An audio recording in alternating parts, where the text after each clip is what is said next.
Cyril Hanouna est un présentateur qui n'a pas sa langue dans sa poche et n'hésite pas à faire des révélations lors de ses différentes émissions.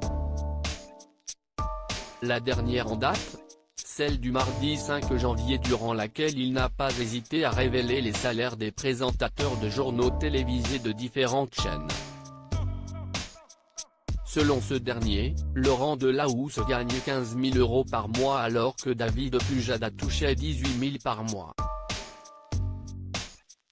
Il a également affirmé que lorsqu'elle présentait le journal de 13h sur France 2, Élise Lucet touchait 12 000 par mois.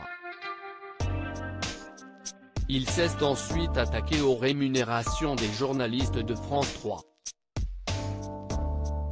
Selon ses dires, un présentateur du JT toucherait 6 000 € contre 14 000 € pour un 19h45 sur M6. Des montants qui, au premier abord, peuvent paraître élevés mais ne le sont pas tant que ça. En effet, le présentateur emblématique de C8 a ensuite donné la liste des journalistes les mieux payés, qui sont ceux de TF1. Anne-Claire Coudray, présentatrice du journal, touche environ 30 000 € par mois pour le week-end. Pour Patrick Poivre d'Arvor, à l'antenne de 1987 à 2008, le montant était de 71 500 €. Gilles Boulot touchait entre 35 et 45 000 € par mois et celle dont le salaire était le plus élevé n'est autre que Claire Chazal, présentatrice de 1991 à 2005, qui touchait la somme de 120 000 par mois.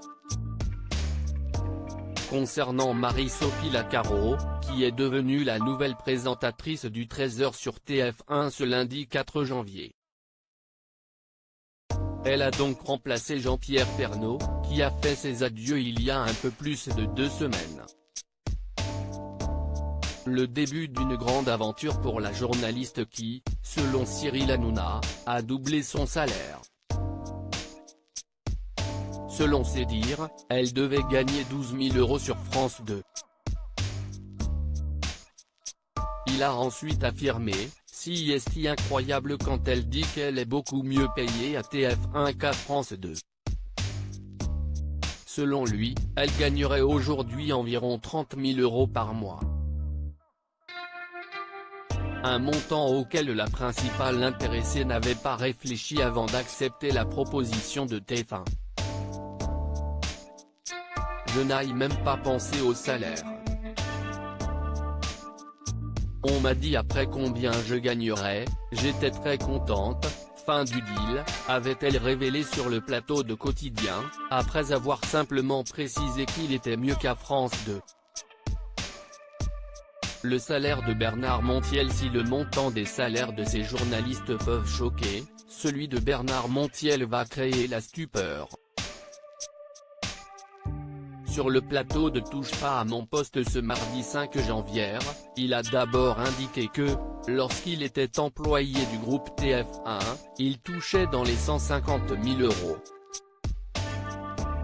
Après avoir rapidement fait un recalcul dans sa tête, il a affirmé que son salaire avoisinait plutôt les 80 000 €. Face à l'étonnement des chroniqueurs, il a précisé, j'avais vidéo gag, j'avais la une est à vous, j'avais plein de spéciales et les spéciales sont très bien payées. Licencié en 2003, il a révélé n'avoir jamais regretté son départ, on ne me tient pas par l'âge, je suis un homme libre, a-t-il conclu.